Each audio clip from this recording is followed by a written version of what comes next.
Olá, meus queridos, sejam todos muito bem-vindos ao meu Place. Eu tenho certeza que muitos colegas já sabem o motivo pelo qual andei sumida durante todos esses meses, porque eu estou me apresentando agora do nada e, além do mais, toda arrumada, né? Até porque o pobre só se arruma em ocasiões especiais. Então, essa é uma ocasião mais que especial. Pessoal, confesso que esse vídeo, particularmente, estou gravando para vocês até com uma certa comoção. Estou, sinceramente, bem emocionada, porque o objetivo principal desse vídeo, que ora começo a gravar aqui para vocês, é anunciar o lançamento do meu mais novo projeto. Geralmente vocês já estão acostumados, né? Se eu sumo por muito tempo é porque eu estou aprontando alguma coisa nos bastidores. Então, o motivo da minha aparição é trazer para vocês, compartilhar com vocês o resultado desse trabalho silencioso. No decurso desses meses, eu vou anunciar para vocês agora um projeto que eu já estou elaborando, eu já estou trabalhando nele desde o final, ali, o segundo semestre, para ser mais específica, do ano passado. Eu estou gravando esse vídeo agora em junho de 2024, então estou me referindo aí ao segundo semestre ali do ano passado, obviamente 2023. Então, desde aquela época, pessoal, eu fui, na medida que eu ia tendo ali alguma disponibilidade entre um atendimento e outro, eu gravava uma aula para esse curso, esse projeto que, ora, vos anuncio. A maior parte dos meus seguidores, alunos que me acompanham ali no Instagram, já sabem qual o nome do projeto que eu vou anunciar agora para vocês, o curso Miasmas. Vamos direto ao ponto aqui, o curso Miasmas Humano em Construção. Então, já é, pessoal, vocês já me pedem, tem um vídeo relativamente antigo aqui, onde eu trato da categorização, a famosa categorização da dezena de miasmas, inicialmente estabelecida por Shankaran. Nós tínhamos essa categorização de 10 miasmas como a mais completa até então. Vocês vão perceber que nós temos infinitamente mais, segundo o que nos consta até esse momento. Nós podemos dizer que estamos sob efeito de uma quantidade infinitamente maior que uma dezena de miasmas. Para quem tem a mínima ideia do que eu estou falando, pessoal, vou trazer maiores esclarecimentos para vocês acerca do que é isso. Afinal de contas, é o assunto principal do curso que eu tenho a intenção de apresentar para vocês. Então, se você sente que está um peixe fora d'água nessa aula, fique tranquilo que até o final da aula você se tornará, você vai perceber, se você for leigo, sobretudo no assunto, você vai sair até o final dessa exposição se sentindo um expert no assunto. Embora o que eu vá trazer aqui para vocês seja a superfície da superfície da superfície do que a gente vai abordar no curso propriamente, pessoal. Então, vocês já sabem qual será o nosso enfoque nessa videoaula em questão. Eu peço, pessoal, sei que já tem muita gente, igual quando eu lancei o curso de Sais, tinha muita gente já com cartão de crédito na mão. Letícia, coloca o link aí de aquisição do curso, que eu quero estar entre os 100 primeiros, até porque, de novo, nesse caso concreto, nossos 100 primeiros, eles terão acesso a um bônus exclusivo. Então, eu sei que tem muita gente aí na carreira, mas, pessoal, peço que, pelo amor de Deus, me escutem com atenção desde o início dessa exposição, assistam a aula até o final, sobretudo, que no final eu vou focar em alguns detalhes de cunho mais prático em relação à aquisição do curso, o que vocês podem esperar no construto dele, cronograma dele, na estrutura dele. Então, muito importante, porque é aquilo, né? Eu falo tudo na aula de lançamento, aí depois um tanto de gente lá nas caixinhas do Instagram, nos grupos, me questionando acerca de coisas que eu já estou respondendo aqui, pessoal. Então, pelo amor de Deus, tenham paciência. Vocês sabem que normalmente as minhas videoaulas no YouTube são longas, essa não vai ser exceção. Então, mas, no entanto, vocês sabem, né, que apesar das aulas serem muito longas, eu não trago nenhuma informação dispensável. Então, sobretudo em relação à duração, tempo de acesso, que é uma dúvida frequente que vocês têm, vou falar sobre isso ao final. Então, por favor, toda a informação que eu trouxer para vocês nessa videoaula é de suma importância para que vocês se sintam mais seguros em relação à inscrição no curso, se aí até o final vocês realmente terão chegado a uma conclusão acerca do quão pertinente é esse conteúdo que eu estou oferecendo agora para vocês, enfim. Mas é muito importante que vocês ouçam o que eu vou dizer agora, sobretudo saindo da boca de um perfeccionista, pessoal. Esse definitivamente foi o melhor curso que eu já lancei. Até eu gostei. Então, saindo isso da boca de perfeccionista, vocês podem ter certeza que a coisa ficou boa, pessoal. Então, os meus alunos costumam me dizer que, Letícia, nos cursos você entrega tudo, dá para perceber que você não está escondendo ouro. Eu nunca fiz isso, pessoal, mas nesse caso concreto, digamos assim, que em relação a esse atributo, segundo o qual sou conhecida como professora de homeopatia, foi dado um upgrade, porque eu tenho certeza que a partir do momento que vocês começarem a devorar as primeiras aulas ali do curso, vocês terão essa constatação de uma forma muito tangível, de uma forma muito palpável acerca do quanto meu coração está ali. Então eu espremi o sumo da minha alma nesse curso, pessoal. É claro que o curso ele tem uma base bibliográfica específica, nós vamos nos basear na obra mais completa sobre o assunto hoje, que é a coleção Por Ódio de 2 volumes de Louis Klein. Vou colocar a capa dos 2 volumes aqui em algum lugar da telinha, para que vocês tenham uma noção de qual vai ser o nosso norte teórico. Mas como eu mesma coloco ali nas aulas teóricas, pessoal, isso aí é basicamente uma base. Não passa de uma base, até porque no decorrer das aulas vocês vão perceber que eu trago ali muitas contribuições originais, contribuições exclusivas, lançando mão de insights pessoais, lançando mão do que eu pude observar empiricamente em todos esses anos de prática clínica, lançando mão da homeopatia. Então, por isso que eu digo que nós teremos como norte a obra de Louis Klein, mas, na verdade, o recheio, o suprassumo do conteúdo do curso é de minha autoria. Gira em torno de contribuições originais. O curso, pessoal, em si, ele, a essa altura, né, pelo próprio nome, eu já comecei anunciando do que se trata, então meu objetivo aqui é apresentar para vocês de uma forma mais detalhada a proposta do curso, então vocês já sabem que o assunto é miasmas.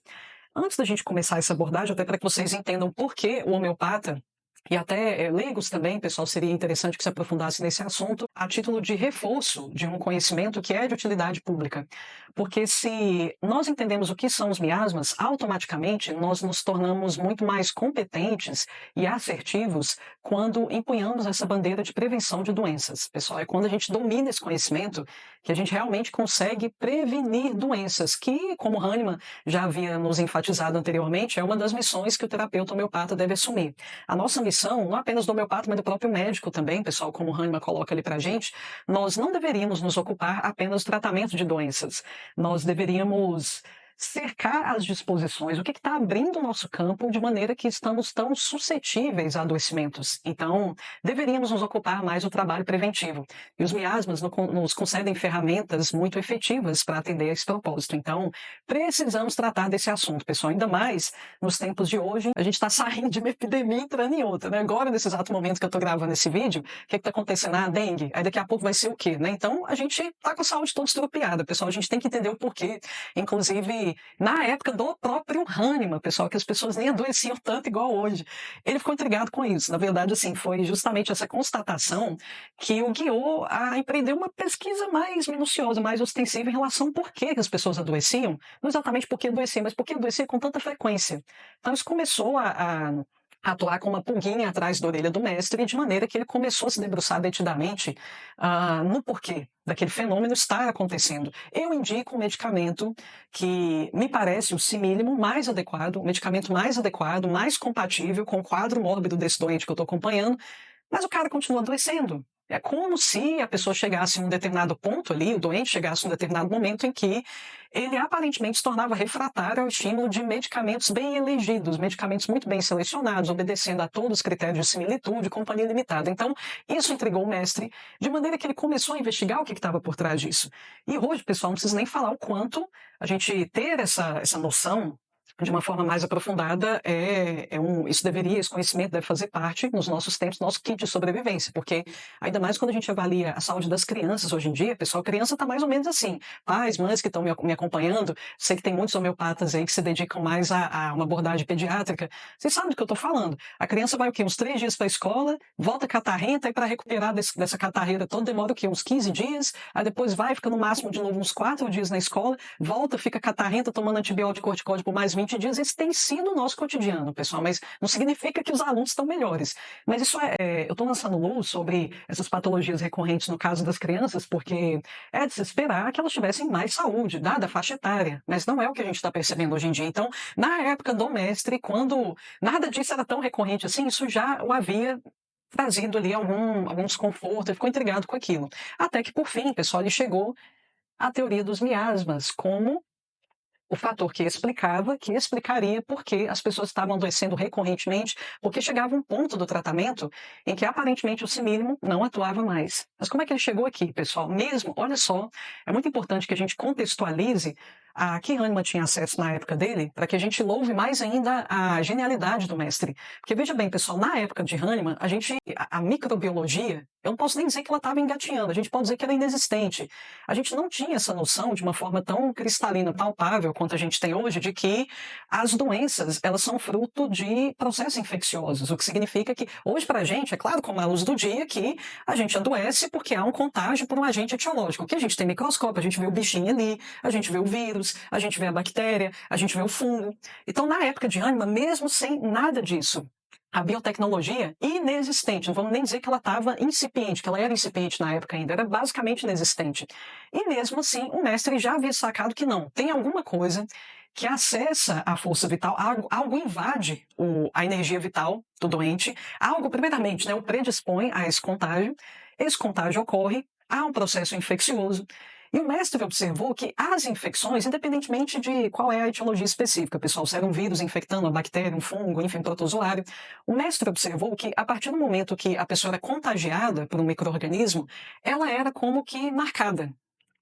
É como se o nosso campo vibracional, por assim dizer, pessoal, é um modelo de linguagem que eu estou usando para vocês, só para que fique mais fácil vocês aprenderem exatamente o que eu estou trazendo, até porque é algo relativamente abstrato. Então tenham isso como uma alegoria.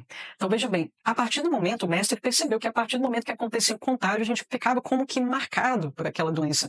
E muito dessa marca ocorria por um tratamento insuficiente, por um tratamento paliativo, pelo fato dos doentes lançarem mão sucessivamente de ferramentas paliativas para tratar aquela doença. Ou seja, pessoal, isso na homeopatia tem um nome.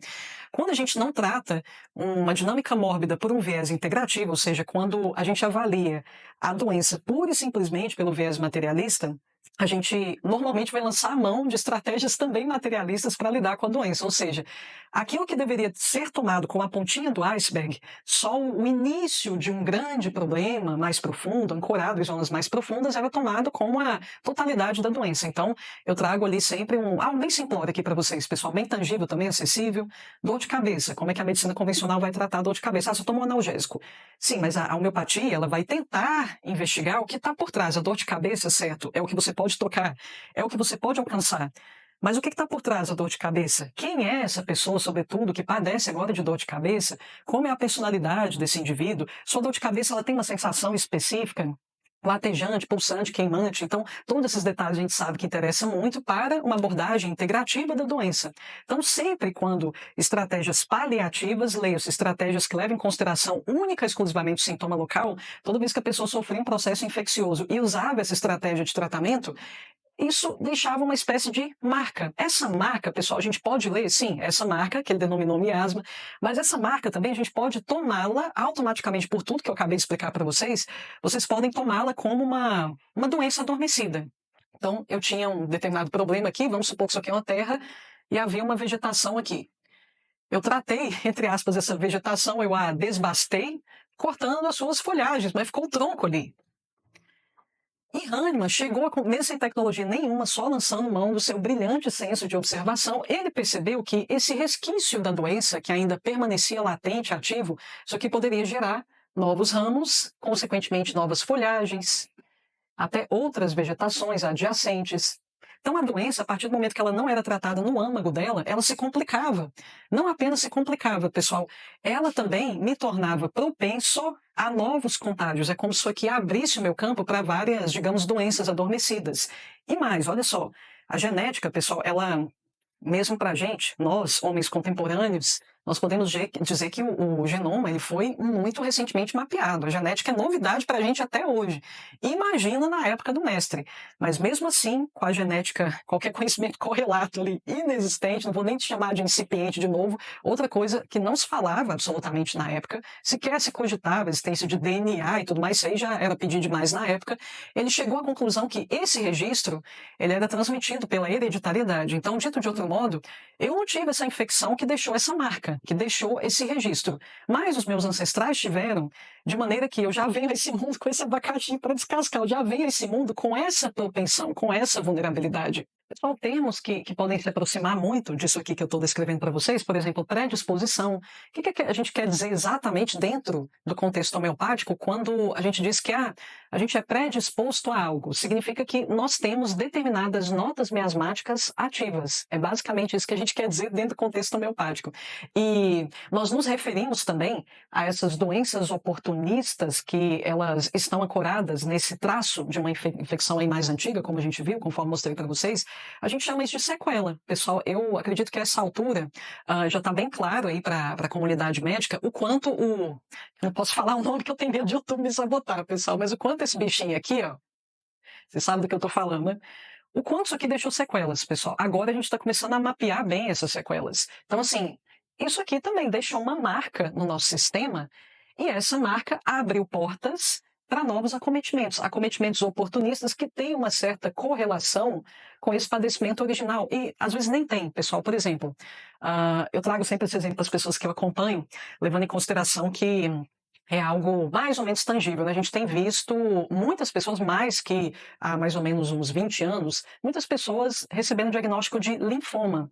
Nós temos tido uma proximidade, um entendimento até relativamente patológico, pessoal, com pets, animais de estimação. Então, hoje em dia, muito mais pessoas têm gatos, principalmente em casa, embora o gato não seja o único capaz de transmitir toxoplasmose. Vários outros animais também podem nos transmitir a doença. Mas por que eu estou tocando nesse assunto, pessoal? Porque a toxoplasmose, ela não é fruto de um contágio, nós não seremos contagiados por um bichinho. Então, bom, se a doença, a toxoplasmose, nesse exemplo que eu estou dando para vocês, não é tratada pela raiz, ou seja, lançando mão de um viés integrativo, ela vai deixar também uma marquinha que automaticamente nos torna suscetíveis a determinados padecimentos. Por exemplo, veja bem, como uma coisa não necessariamente tem a ver com a outra. Um padecimento que pode, digamos, florescer nesse terreno da toxoplasmose é o linfoma. Então, nós temos visto muitas pessoas, e o pior, pessoal, normalmente, quando a gente não sabe nada disso aqui, a gente não correlaciona uma coisa com a outra. Ah, eu estou tendo esse linfoma porque, nossa, eu positivei para a toxoplasmose lá no ano de 1900 e tanto. A gente raramente faz essa correlação. Mas a gente pode chamar de sequela também, pessoal. Ah, depois de determinada infecção, nunca mais foi o mesmo, no caso do bichinho aqui, cujo nome eu apaguei, nunca mais foi o mesmo em relação à circulação, dedímero lá em cima. A gente sabe que aquele bichinho lá, paguei aqui já, você sabe que eles deixaram muitas sequelas a nível de cascata coagulatória. Então, pessoas que passaram a apresentar maior propensão à formação de trombos, olfato que nunca voltou ao normal, paladar também que nunca voltou ao normal. Então, a gente consegue pensar em vários exemplos aqui. Agora, em posse desse conhecimento, eu acredito que vocês já conseguiram alargar um pouco mais a percepção de vocês acerca do quanto uma determinada infecção ela pode causar reverberações por muito tempo, desde a época do contágio e mais. Pessoal, aquilo que eu falei, nós herdamos esse abacaxi aqui da nossa ancestralidade. Por isso que na homeopatia, nós dizemos que todos nós temos todos os miasmas. O que muda de um indivíduo para outro é a carga de miasmas que estão ativos naquele momento, que isso é relativamente individual, como tudo na homeopatia. Então, pessoal, Hahnemann descobriu aqui essa dinâmica, mas vocês percebem que eu estou lançando muita luz sobre o aspecto negativo da coisa, pessoal. Mas Hahnemann também descobriu que, apesar disso aqui trazer para a gente, trazer para o nosso campo, para o nosso patrimônio genético, isso traz para o nosso campo vibracional e para a nossa carga genética uma baita de uma vulnerabilidade para uma série de doenças, isso abria também uma série de acessos ao ser humano, outrora inalcançáveis ou relativamente intangíveis. Então, juntamente com essa marca, que me trazia um calcanhar de Aquiles, vinham trunfos, vinham determinadas atribuições. Então, é justamente sobre isso que vou lançar a luz nessa parte agora da nossa exposição, pessoal, porque é como se a doença ela nos marcasse de uma maneira perniciosa, mas juntamente com essa marca surgem determinados acessos. Não é que a gente não tinha esses acessos, pessoal, mas é como se determinados atributos eles se consolidassem de uma maneira mais visceral na nossa personalidade. É por isso que no curso todo vocês vão me ouvir fazendo referências aos miasmas como qualidades soltas. E automaticamente, quando a gente pensa em qualidade, a gente pode se remeter aos adjetivos. Um adjetivo, pessoal, é basicamente como um acidente. Nós não entendemos os acidentes sem contexto. Então, quando eu falo, por exemplo, vamos pensar numa cor, vermelho. Vocês não conseguem pensar no vermelho puro. Vocês conseguem pensar o quê? Numa maçã vermelha? Vocês conseguem pensar numa mala vermelha? Ah, Letícia, eu não estou pensando em objeto nenhum, tá, criatura? Você está pensando numa névoazinha vermelha? Você está pensando numa tinta vermelha? Mas veja, você precisa ter um substantivo que assume aquela qualidade para que você possa apreender o vermelho. Então, o vermelho em si, a gente pode lançar algum juízo de valor sobre ele? O vermelho é bom, o vermelho é mau? Depende. E no curso eu vou deixar isso muito claro, que nós temos aqui duas faces da mesma moeda quando a gente está avaliando cada expressão miasmática. Então, da mesma forma que a coisa traz ali uma certa propensão a tipos, a uma variação, ali, uma diversidade específica de patologias, ao mesmo tempo que a gente tem essa vulnerabilidade aberta, nós temos determinados acessos. A gente pode fazer bom uso daquela suscetibilidade também. Então, é sobre isso que a gente vai tratar, pessoal. Até então, a sistematização, igual eu disse para vocês anteriormente, a sistematização mais completa dos miasmas que a gente tinha acesso era a de Shankaran, com seus 10 miasmas. O autor dessa obra, que é a base bibliográfica do nosso curso, pessoal, se chama Louis Klein. E Louis Klein é amigo íntimo de quem?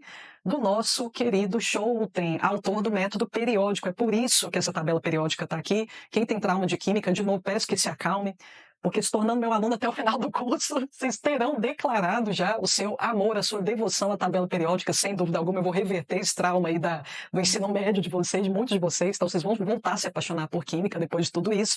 Porque Louis Klein, pessoal, ele aproveita esse construto do método periódico de Schouten da seguinte maneira, porque ele sacou que cada temática de cada estágio, toda vez que eu usar esse termo, pessoal, estágio, eu estou me referindo à coluna da tabela periódica. Então, a construção básica é essa, né? Nós temos 18 colunas e Schouten atribui a cada coluna um tema específico. E Louis Klein aproveitou essa construção porque ele percebeu que esses temas dos estágios ressonavam com notas miasmáticas específicas. Ou seja, pessoal, só a partir disso já deve ter ficado claro para vocês que Louis Klein, ele mais que alargou essa categorização que a gente já achava super completa de Shankaran, com apenas 10 miasmas. Olha só se a gente for levar em consideração a quantidade de estágios da tabela periódica, a gente já chegou à conclusão que quase dobrou essa categorização original de Shankaran. Agora nós chegamos a 18, pelo menos. Pelo menos por quê, pessoal? Porque vocês vão perceber no decorrer do curso que cada estágio da tabela periódica apresenta o seu miasma dominante, o seu miasma regente, que também respalda subgradações miasmáticas, subexpressões miasmáticas, ou seja, dentro de um mesmo estágio, normalmente eu tenho mais de um miasma, mais que o seu miasma regente. E como é que Klein, pessoal, chegou até essa sistematização aqui mais ampla? Como é que ele chegou à conclusão que não são só aqueles 10 Shankaran? Quais são os 10, pessoal? O primeiro Shankaran já tinha aproveitado ali aquilo que Hahnemann mesmo em vida nos havia legado. O etismo, psicose, a psora, o tuberculinismo, o cancerinismo, tudo isso aí na época o mestre já havia categorizado para a gente. Mas Shankaran acrescentou a esse construto inicial mais 5, o agudo, o subagudo, o tineídeo, o malárico e o leprosico. Esses estão aqui também. Vocês verão esses miasmas, a gente vai discorrer sobre eles e os seus respectivos estágios mais representativos. Mas se a gente for pensar bem, pessoal, várias epidemias que não envolvem esses 10 miasmas especificamente, várias já assolaram a humanidade. Por exemplo, já tivemos muitas epidemias de cólera. Por que a cólera, então, não pode ser categorizada como uma doença potencialmente miasmática? Não houve o contágio por um bichinho, pela bactéria causadora da doença? Então, certamente, esse contágio, como a gente viu, deixou uma marca no sistema daqueles indivíduos e essa marca abriu um terreno de possibilidades, tanto de percepção de mundo, perspectiva de mundo, como também de certas patologias. Há certas patologias. Então, o colerismo, por exemplo, ele está aqui.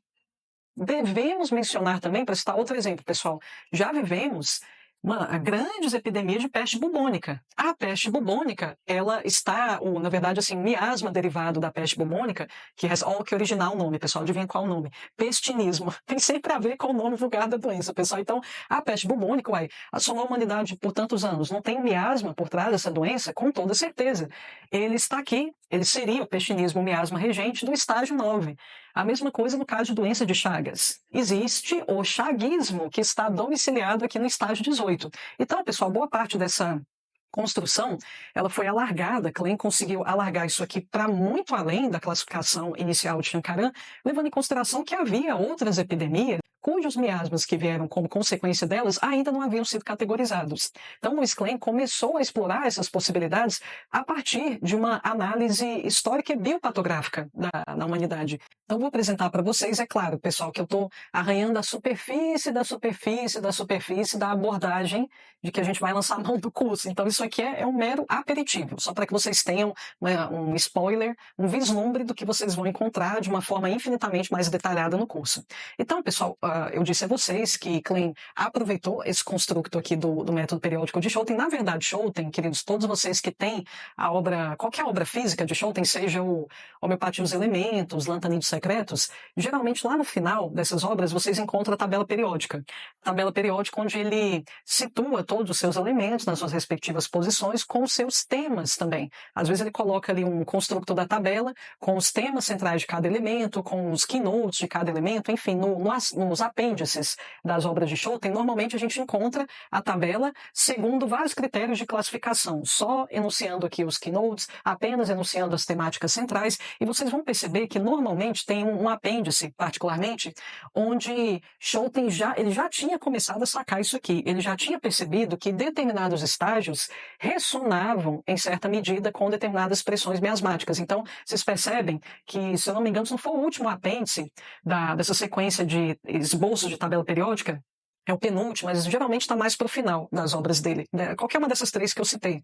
Aí vocês vão perceber que ele concede nuances psóricas, que faz referência ao miasma psora, que é considerado o nosso miasma matriz, o primeiro miasma a surgir. Ele concede nuances psóricas aos primeiros estágios. Ele compara do meio até mais ou menos a metade dessa metade aqui da própria tabela periódica, esse meio aqui, indo mais ou menos até esse meio que eu chamo de porção sombria da tabela periódica, ele atribui a essa zona, a todos esses estágios, entre essas metades aqui, a cicose. Cicose também foi o segundo miasma, na verdade foi o terceiro miasma categorizado por Hahnemann, pessoal, porque antes, contrário do que a gente costuma conceber, né? Antes, Hahnemann havia descoberto o luetismo. E o luetismo é derivado de quê? O que é isso? O luetismo é um miasma advindo, gerado a partir da supressão da sífilis, ou como queira, da complicações diversas da sífilis. Então, propriedades luéticas seriam, segundo a percepção de Schouten, mais perceptíveis dessa metade para cá até o final da tabela periódica. Ele já tinha percebido isso. Então, Louis Klein simplesmente aproveitou essa construção inicial e a expandiu. Então, a gente continua tendo cicose aqui nessa construção, a gente continua tendo luetismo, mas a cicose agora, ela desempenha a regência apenas do estágio 10 e o luetismo apenas do estágio 17. Coloquei um 16 aqui só para me situar, pessoal, porque senão acabo me perdendo aqui. Mas enfim, só para tomar como referência e me ajudar aqui, mas já temos o 1, 10 e o 18, né, que vai me ajudar em certa medida a não cometer qualquer erro aqui de localização numérica dos estágios. Enfim, pessoal, então, é basicamente disso que se trata. Ele descobriu que temáticas específicas ressonavam aqui, conforme a tabela periódica, com miasmas específicos. Então, a gente vai se debruçar sobre essas temáticas com seus respectivos, com o seu, na verdade, respectivo miasma regente. Esse conhecimento, pessoal, é muito importante pelo seguinte, porque, veja bem, se você descobre, por exemplo, que a pessoa cujo caso você está acompanhando, o doente cujo caso você está acompanhando, ele apresenta um tema muito marcante do estágio 1, então, automaticamente, olha o quanto isso facilita o nosso trabalho.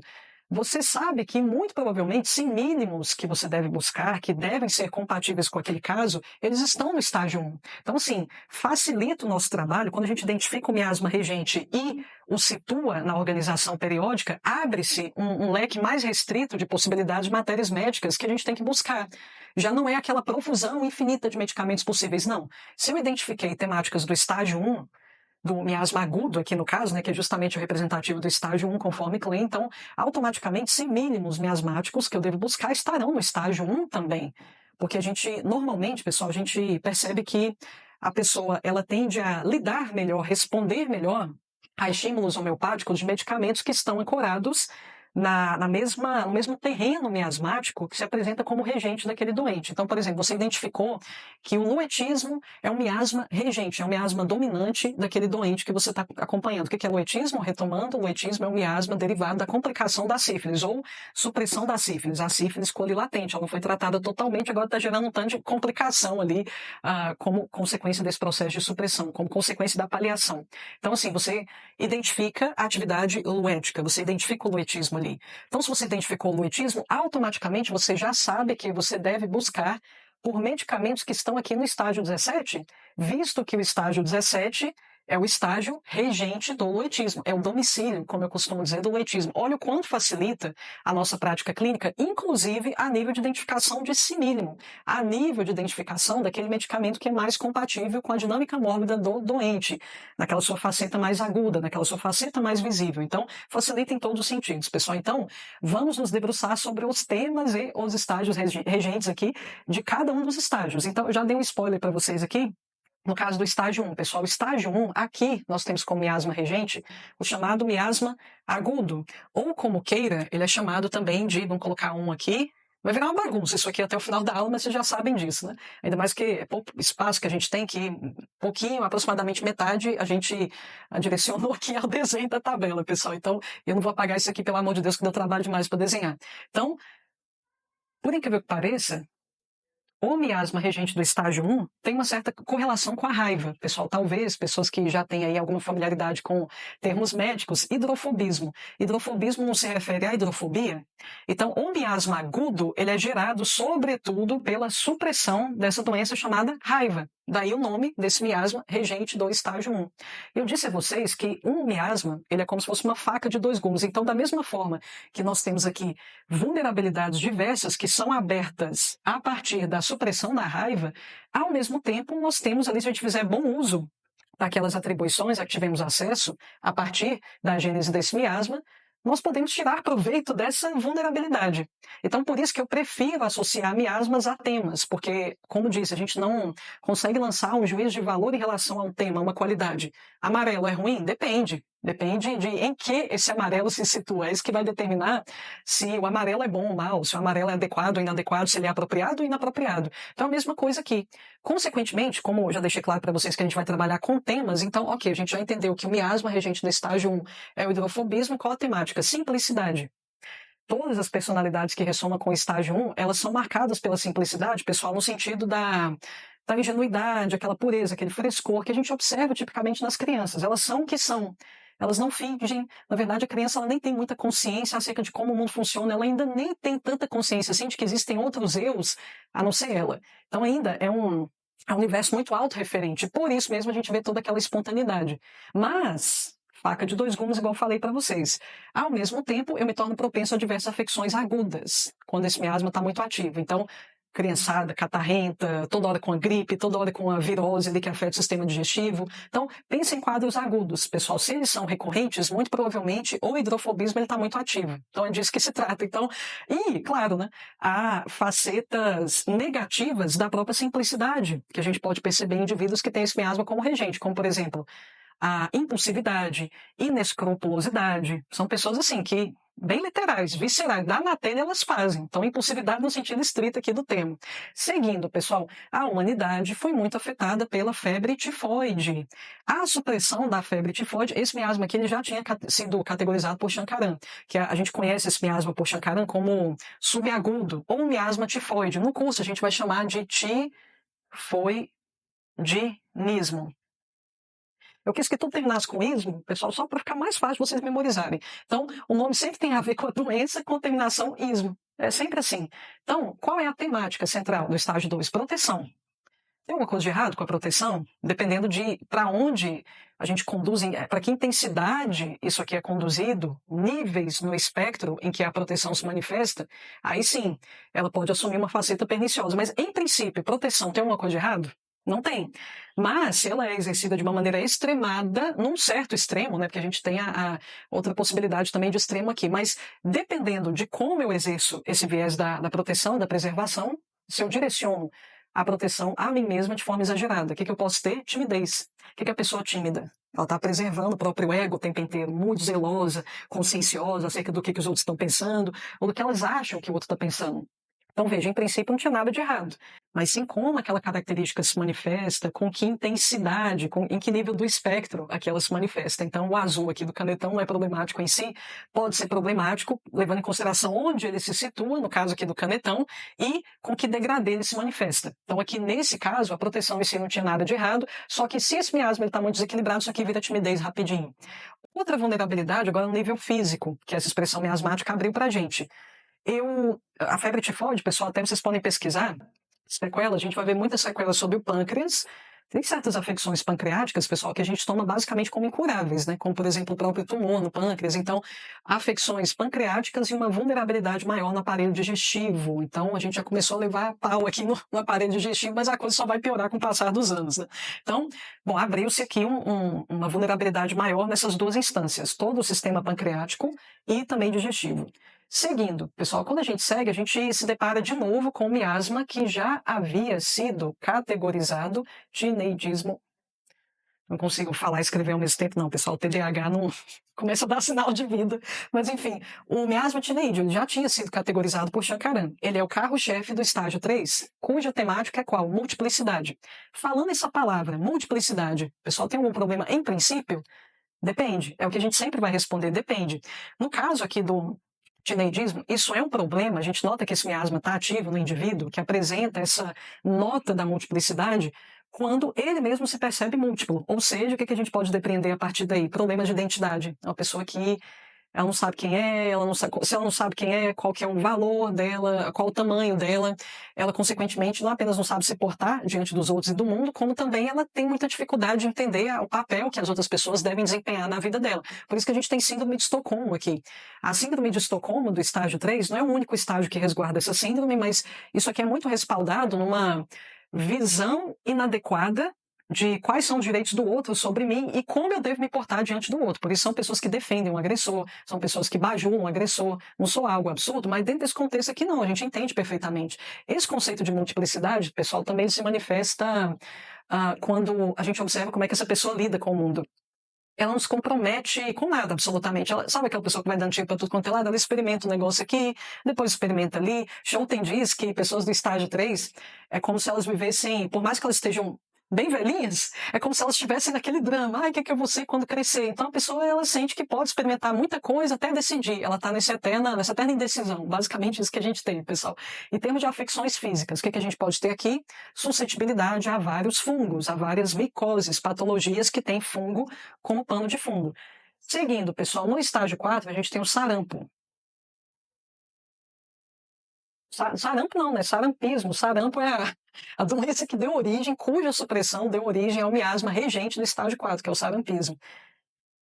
Aí, pessoal, bom, só pelo nome você já sabe a doença que originou essa nota miasmática. Qual que é a temática dela? Maravilhamento. Tem uma coisa de errado com o tema? Com o tema não, Letícia, mas depende de como esse maravilhamento é manifesto. Inclusive, é uma temática, pessoal, quando a gente ouve o termo maravilhamento, é até difícil a gente imaginar isso numa versão perniciosa, né? Não, Letícia, o que tem de errado com se deslumbrar, com se maravilhar com algo? Tem certas coisas na vida, pessoal, com que a gente tem que se acostumar depois de um certo tempo. Imagine que saco, imagine vocês vítimas de uma pessoa que sou aqui muito ativo. Todo dia aquela pessoa acorda naquela animação, parece que ela tá. Você é um amigo que ela não vê há 500 anos. Então, você, melhor amiga ali, encontrou depois de, sei lá, 10 anos. Meu querido, como é que você tá? E de repente a pessoa, a outra, né, um pouco mais reservada, é um pouco mais contida. Aí aquela, eu chamo de personalidade eliana, aquela pessoa expansiva e sempre aquele frenesi danado. Você até demora para fazer download, meu Deus do céu. Peraí, calma, fala baixo. Então aquela pessoa que ela tá no estado de encantamento o tempo todo. Como eu disse, num primeiro momento parece que não tem problema com isso. Parece que é uma pessoa que traz muita luz, muita expansão, mas isso com o passar do tempo não apenas incomoda, sobretudo pessoas que têm um temperamento mais frio, como também, pessoal, isso aqui pode ser muito. Isso aqui pode trazer uma certa insegurança para a pessoa, porque se você está o tempo inteiro deslumbrado com alguma coisa que você conseguiu fazer, e você já está fazendo isso há muito tempo, se você até hoje não acostumou, significa que é como se você duvidasse que você fosse conseguir fazer aquilo. Então, assim, uma pessoa que se maravilha muito, que ela se surpreende muito toda hora por ter conseguido fazer alguma coisa, é uma pessoa que ela está esquecendo a todo momento de que ela já dominou uma certa habilidade. Vocês entendem que uma coisa está intimamente relacionada à outra, no sentido de a insegurança está como pano de fundo aqui? É uma coisa muito sutil, mas que está implicitamente presente ali, pessoal, na exacerbação, né, como eu falei. Maravilhamento em si ele não é problemático, depende de como ele se manifesta, em que ponto aqui do espectro temático ele se manifesta.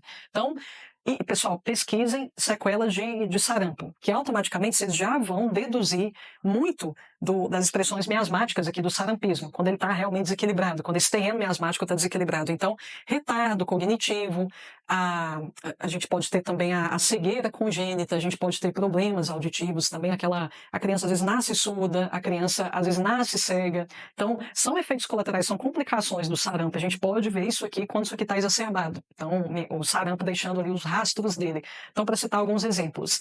Vamos agora a outro que Shankaran já havia categorizado, que é o vamos chamar de miasma malárico, não, pessoal, só para cumprir aqui com a nossa sistematização. Vai ser malarismo, né? Igual eu ensinei para vocês, o nome da doença e ismo, que aí fica mais fácil de lembrar. Malarismo é aquilo que a gente já sabe, pessoal, que Shankaran já havia dissecado praticamente as temáticas do miasma malárico, então é aquilo que nós já sabíamos, que se respalda muito na temática da cautela. A cautela é o tema do estágio 5 e, consequentemente, do malarismo, que é o seu miasma-chefe. Cautela, tem uma coisa de errado com cautela especificamente? Não. Agora, com exagero da cautela, sim, ou a falta de cautela, né? Então, por isso que eu dou o exemplo do espectro. A temática em si não é problemática, mas onde ela se respalda e como ela se manifesta, aí pesa. Então, é disso que se trata. Mas o miasma em si, lembre-se, ele não é pernicioso em si. Normalmente, ele até traz como eu falei, ele afinca, ele sulca no nosso sistema determinados atributos. Por exemplo, a cautela.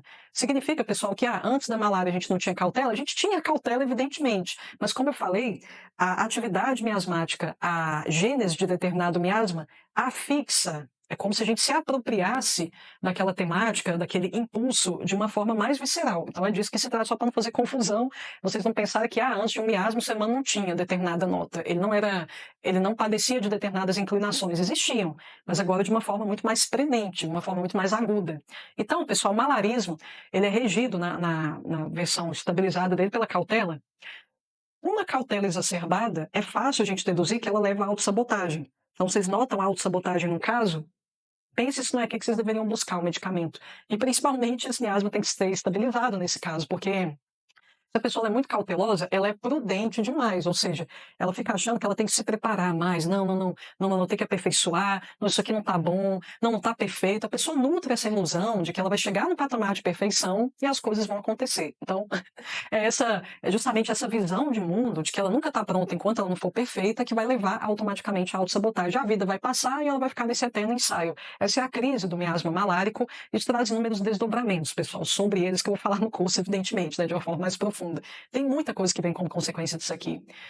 Eu tenho certeza que vocês vão gostar muito de saber que a doença para a qual a atividade malárica nos abre as portas vem minoses. Então, hoje em dia, sobretudo, pessoal, criançada cheia de lombriga, toma remédio, o negócio não passa de jeito nenhum, toma esses remédios fortes de farmácia, ainda a gente percebe atividade parasítica ali. Olha só, provavelmente é porque a gente está precisando inativar ou então equilibrar essa expressão miasmática.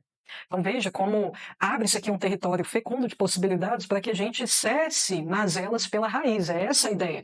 É curar e prevenir. Curar de uma forma mais duradoura, tal como o mestre já havia nos preconizado, e trabalhar aqui na seara preventiva também. Seguindo, pessoal, agora a gente começa a entrar naquele território de alguns mais desconhecidos. Por exemplo, o do estágio 6, o miasma representativo do 6, o 6 está aqui mesmo, 6. É o difterinismo. Qual a supressão? A supressão de que doença que gerou essa expressão miasmática? Difteria. Onde a gente tem difteria basicamente como erradicada, pessoal, por causa das picadinhas. Então, mas a difteria, a supressão dela, ou então a inoculação artificial dela por esses meios, né, vai exacerbar essa expressão miasmática aqui. Então, pessoal, o que a gente tem como expressão temática do difterinismo é a ousadia. De novo, eu pergunto, tem alguma coisa errada com a ousadia em si? Não, mas dependendo do nível, como isso aqui se expressa, aí a gente tem um problema. Quem está no estágio 6, pessoal, uma personalidade que vocês conhecem bem, Licopódio. Como é que as pessoas pejorativamente se direcionam? Elas mencionam, falam a respeito de Licopódio. O macho dentro do carro, o macho de celular, o chihuahua que late no portão, você abre o portão e sai correndo. Por que as pessoas falam isso, pessoal? É porque essa ousadia do estágio 6, ou seja, aquela expressa por essa atividade miasmática, ela é uma bravata. A pessoa não é corajosa no sentido pleno do termo, mas ela quer mostrar que ela é. Ela faz de tudo para que ninguém duvide da coragem dela. É claro que para isso ela acaba superando uma série de medos, né? Então existe uma certa coragem aí, mas é uma ousadia e forçação de barra, é uma ousadia artificial. Então eu fico ousando ultrapassar determinados limites desnecessariamente.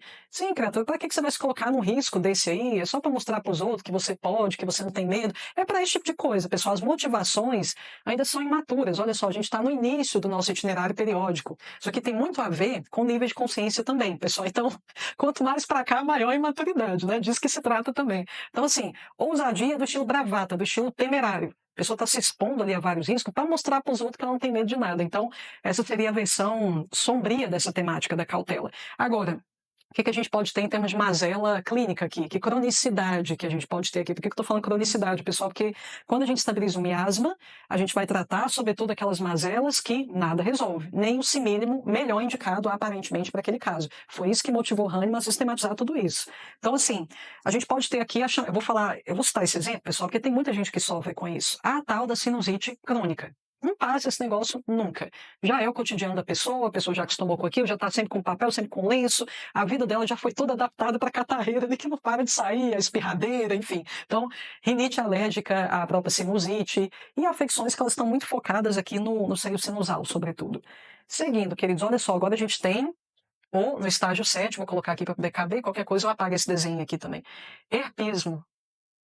Qual é a doença? A doença por trás dessa expressão miasmática, a supressão de que doença que está por trás. Vamos ver se vocês adivinham, pessoal. É o herpes mesmo. Então, a supressão do herpes vai gerar o herpismo. Eu acho, pessoal, que isso aqui é bem passível de dedução, que o herpes já acompanha, e aqui a supressão de qualquer um deles, qualquer variante, simplex, zoster, pode exacerbar, gerar, na verdade, essa expressão miasmática. E veja bem, essa aqui é igual o caso aqui do sarampismo, cuja temática é o maravilhamento. Aqui, a temática é colaboração. Eu comparei, pessoal, com o sarampismo no seguinte sentido, de que tanto maravilhamento como colaboração são atributos que é difícil, mesmo forçando a barra, é muito difícil a gente encontrar algum nível de negatividade nisso. Nossa, Letícia, é bom se deslumbrar com as coisas, sim, mas vive com uma pessoa que está com isso muito extrapolado o dia inteiro para ver se não irrita. Ela causa um distúrbio no meio, acaba gerando um desequilíbrio. Todo excesso causa desequilíbrio, pessoal, essa é a questão. Colaboração em excesso também. Então, assim, a colaboração em si tem alguma coisa de errado? Não, muito pelo contrário. Mas, aqui, se esse miasma está muito ativo, essa pessoa ela colabora de tal forma, pessoal, que ela acaba, num cenário educativo, mãe e filho, é bem fácil vocês aprenderem isso. Se a mãe colabora demais com o filho, então, ao invés dela encorajar o filho ali a comer, pegar o talher para ele comer sozinho, imagina se ela fica colaborando o tempo todo. Não, filhinho, pode deixar que eu dou na sua boquinha.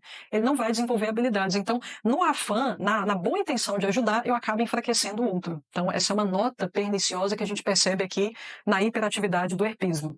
Se isso aqui está muito ativado, o que a gente tem, pessoal? Lesões herpéticas recorrentes. Eu tenho certeza que tem muita gente que sofre com esse negócio.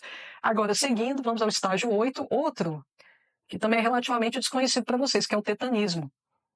Nós já tá ficando feio o negócio ali, pessoal. Ainda bem que eu tô falando e escrevendo, que aí vocês conseguem ter essa noção do que eu tô colocando ali, né? Mas o tetanismo, de novo, pelo nome, a gente já sabe a supressão de qual doença vai gerar essa nota miasmática, o tétano. É só vocês dissecarem a etimologia do termo. Então, a supressão do tétano gera o tetanismo. Qual é a nota do tetanismo? Determinação. Nossa, Letícia, é outro termo aí que eu não consigo imaginar como é que isso pode ser desvantajoso para alguém, a determinação. No sentido de intensidade. Pessoal, então, ó, é tom, nuance, com que escurecimento ou excesso de claridade com que certa coloração se apresenta. Então, amarelo, não tem problema, mas o amarelo muito escuro já não é tão bonito igual o amarelo tão claro, apesar de que tudo depende de onde ele se respalda, né? De onde é que ele está, em que substantivo ele se assenta, né? Às vezes o escuro, ele tá muito bem colocado, né? Ele está na variação adequada para trazer harmonia estética, né? Para aquele ente que assume essa coloração. Mas aqui, no caso da determinação, quando ela assume uma faceta muito extrapolada, pessoal, primeiro, o pessoal não para de trabalhar, né? Que aqui no estágio 8 a gente tem os workaholics da vida. Não é muito difícil da gente deduzir isso, porque está aqui no estágio 8, por exemplo, Lux Vomica, que a gente conhece já como grande workaholic da matéria médica. Então, veja só, aqui a gente tem uma determinação excessiva, ou seja, a pessoa começa a trabalhar demais e, consequentemente, a gente pode chegar a algumas deduções a partir daí. É uma pessoa que não lida bem com o ócio, é uma pessoa que não lida bem com o descanso. Todos os miasmas, submiasmas, inclusive o próprio miasma regente do 8, que é o tetanismo, apresenta como calcanhar de Aquiles o descanso. Você fala que a pessoa tem que descansar, parece que você está ofendendo a pessoa. Então chega nesse nível especificamente. Agora, no caso do outro aqui, ó, se bem que eu já tinha adiantado para vocês, né? Que o 9 era o domicílio da peste negra, o pestinismo.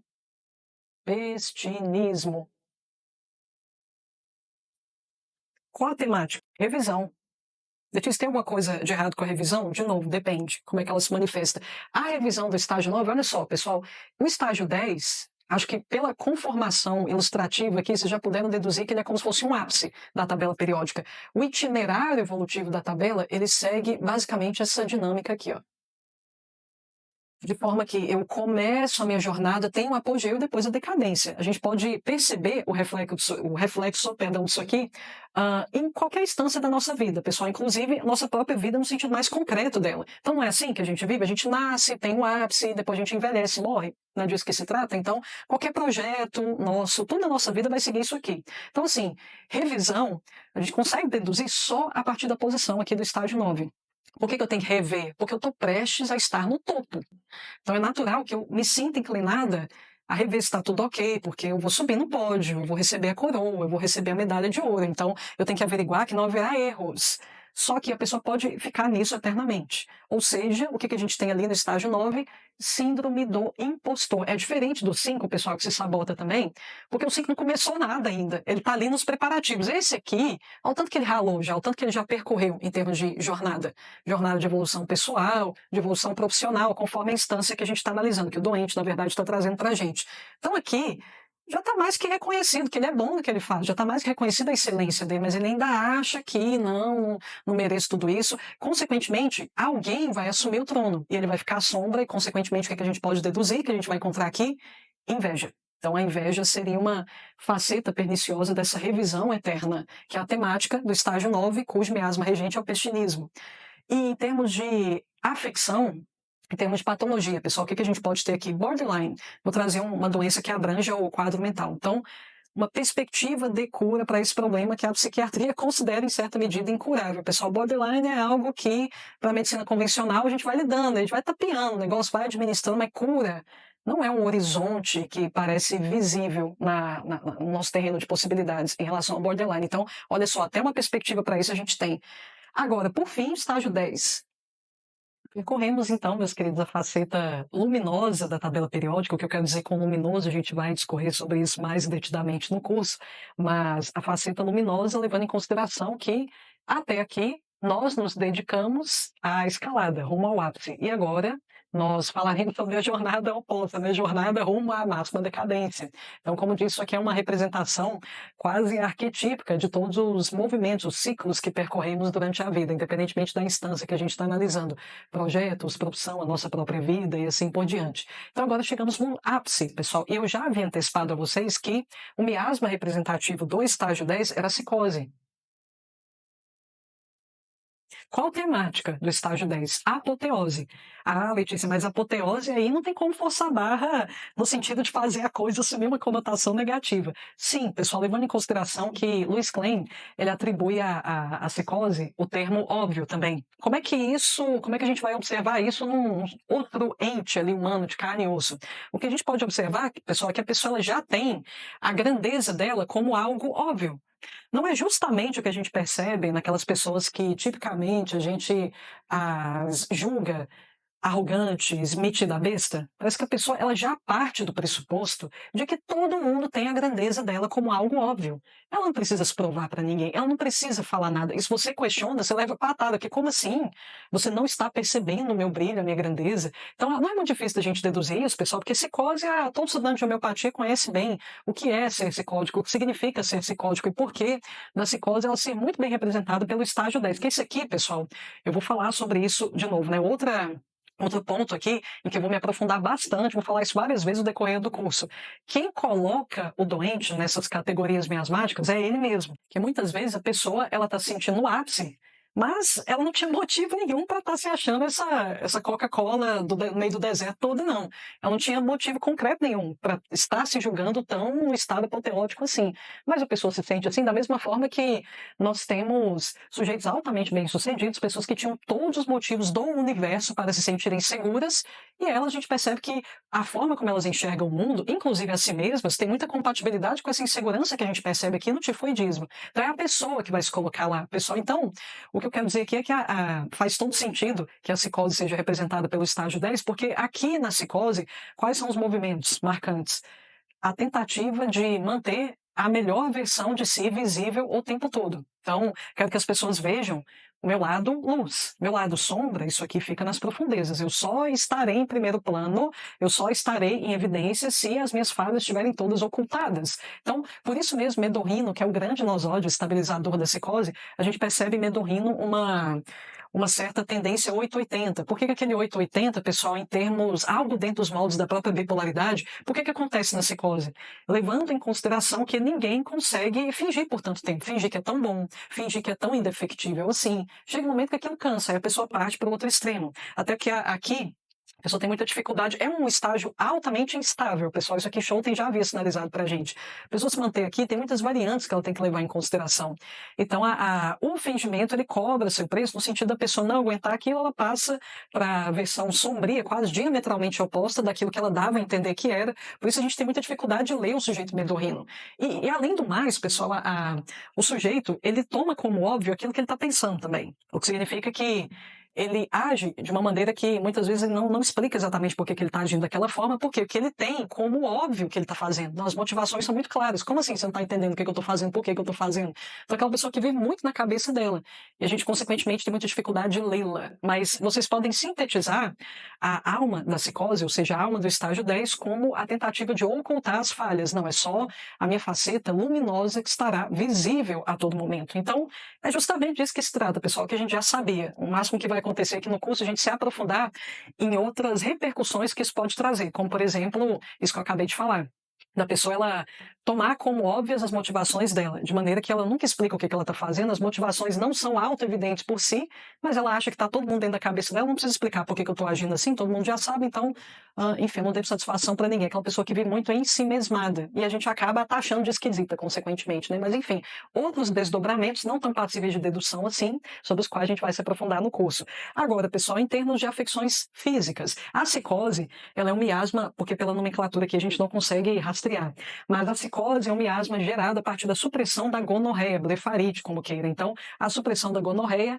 abre esse campo chamado psicose que nos tornou propenso ao desenvolvimento de verrugas, de cistos, de pólipos. Ficou muito mais difícil, depois do advento da psicose, a gente se livrar de toxinas. Então, nosso organismo passou a reter toxinas de uma forma mais frequente. Então, a eliminação começou a ser um problema aqui com todas as suas consequências. Seguindo, pessoal, 11, eu vou ter que apagar agora que não tem para onde correr não, pessoal, mas eu vou tentar aproveitar esse espacinho aqui, ó, vai ficar uma bagunça, mas eu estou falando ao mesmo tempo, então vocês certamente vão conseguir se situar aí também.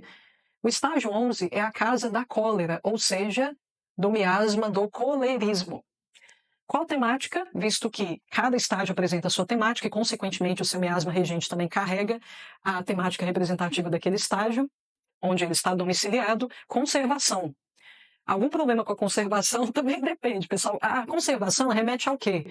Manutenção, preservação. Estou sustentando algo. A conservação remete a isso. Então a gente consegue facilmente pensar em consequências ruins advindas da extrapolação disso. Conservação no nível de mente. O que a gente pode ter? Uma pessoa conserva muito a forma de pensar, uma pessoa teimosa. A nível de bens materiais, avareza, uma pessoa que quer conservar muito o que ela construiu. Em termos de afecções físicas, pessoal, quando esse miasma está muito atacado, a gente pode, além de afecções digestivas, a cólera, né, afeta principalmente o aparelho digestivo, a gente pode ter um fenômeno aqui com todas as suas consequências, que é o da hipocalemia. A hipocalemia, pessoal, a gente entra muito nessa seara com todos os seus prejuízos quando a gente usa demais diurético, usa laxante pra caramba, esses medicamentos que têm como objetivo drenar líquidos, né, sobretudo do organismo. Então, essa iatrogenia, ela pode, desde que a pessoa tenha ressonância com a temática do estágio 11, ela pode ser em grande medida estabilizada automaticamente com a harmonização dessa nota miasmática. Seguindo, queridos, aí voltamos aqui ao miasma com que já temos muita familiaridade, que é o nosso querido cancerinismo. Agora, a gente falou sobre vários miasmas que apresentam temáticas em que a faceta negativa não era tão óbvia assim. Agora, ao contrário. A temática do cancerinismo, aí já é o oposto, porque como é rivalidade, a gente tem dificuldade de pensar numa atribuição positiva que a rivalidade pode assumir. Mas se vocês se debruçarem bem, pessoal, sobre as conotações dessa nota chamada rivalidade, vocês percebem que, de novo, quando você avalia a rivalidade nua e crua, temática solta, também você não consegue lançar muito juízo de valor em relação a ela. Depende. Eu me rivalizei com o quê, exatamente? Foi com uma coisa boa ou foi com uma coisa ruim? Então, normalmente, o sujeito, ele, numa versão equilibrada, ele vai rivalizar com o mal, ele vai rivalizar com... Porque não tem jeito, né, pessoal? Se a gente direciona a nossa vida para um eixo biográfico específico, se nós temos os nossos amores, automaticamente nós odiamos aquilo que não corresponde à conservação, preservação dos nossos amores. Então, se a gente ama, a gente odeia também, pessoal. Automaticamente isso aqui é passível de dedução para a gente, como é que a rivalidade ela se encaixa na nossa vida, não necessariamente assumindo essa roupagem negativa. Se você ama os seus entes queridos, você odeia automaticamente todas as ameaças a eles, de certa forma. Senão você não ama, você não pode dizer que ama. Então, o amor, quando ele é elevado a um certo nível, automaticamente ele já cria essa polarização da rivalidade por consequência. O cancerinismo, ele vai rivalizar com tudo aquilo que destoa do seu ideal de perfeição. Por isso mesmo, uma temática perniciosa que pode despontar aqui é a tirania. Então, vamos colocar na pele de um líder que ele tem uma visão ideal, perfeita de sociedade, ele vai rivalizar com tudo aquilo que não corresponde àquele ideal perfeito que ele tem na mente dele. Ele deseja, a intenção aqui no primeiro momento, na maioria das vezes, é sempre boa a intenção, pessoal. Não, eu acho que isso aqui é um modo perfeito das coisas serem. Só que eu deixo de considerar que cada indivíduo tem a sua própria concepção de perfeição. Então, eu forço a barra. São pessoas, consequentemente, muito centralizadoras, pessoal. Sabe aquela pessoa que centraliza todos os trabalhos porque com aquela famosa justificativa, ninguém faz tão bem feito igual eu. Então é justamente isso que se trata. Provavelmente isso aqui está muito acentuado. Bom, pessoal, não preciso nem falar qual é a consequência clínica, física disso aqui muito ativado. Câncer. Então, a gente vive, né, basicamente, aí uma grande, a gente pode dizer até pandemia de câncer. Então, muito por exacerbação dessa expressão miasmática. Outro, pessoal, voltamos aqui a notas com que não estamos muito familiarizados. O amiloidismo, sim, existe uma certa correlação com a proteína beta-amiloide, que muitos estudos vêm mostrando para a gente que está por trás do quadro de Alzheimer e tudo mais, porque uma das expressões clínicas do desequilíbrio desse miasma está hospedado ali no estágio 13, é o Alzheimer. Pessoal, são os tons de cinza de demência. Olha quantas janelas de possibilidades de cura a gente abre para diagnósticos para os quais a medicina convencional pendura a toalha. Olha quantas perspectivas de cura milagrosas se descortinam diante dos nossos olhos quando a gente se debruça sobre esse conhecimento, pessoal. Então é uma maravilha a homeopatia, né, para dizer o mínimo. Então, o amiloidismo, pessoal, ele tem a gente não falou sobre a temática, né? Já dei um exemplo aí de expressão clínica do desequilíbrio dele, mas em termos de temática, o que a gente tem aqui? Eu julguei que o melhor termo para definir o estágio 3 é lampejo. Lampejo, faísca, fogo de artifício. Não pense no lampejo, e aí se automaticamente você estabelece uma relação com o fogo de artifício, vocês percebem que é um brilho fugaz, é um brilho efêmero. E isso já diz tudo em relação ao que acontece aqui no estágio 13 desequilibrado, com todas as suas expressões miasmáticas. Então, assim, eu tendo a me seduzir por aquilo que parece brilhante. Por isso que eu vou trazer aqui a figura dos falsos gurus. Então, aquele cara com turbante na cabeça, com o terceiro olho aqui, fala um tanto de coisa que você não entende, e você fica ali curioso. Nossa, sou eu que sou burro. Esse cara está falando uma coisa muito sábia, sou eu que estou muito aquém do nível dele. Deixa eu seguir esse cara para ver o quanto eu evoluo, para ver se eu me aproximo desse nível de sabedoria dele. Então, assim, a gente tem muitas essas figuras hoje em dia, pessoal. Pessoas que seduzem através do carisma, através da enganação. Elas parecem brilhantes por fora, mas elas vão te guiando por um labirinto. E aí, quando você se dá conta, você está perdido. Gente, eu estou mais perdido em relação ao início da minha jornada.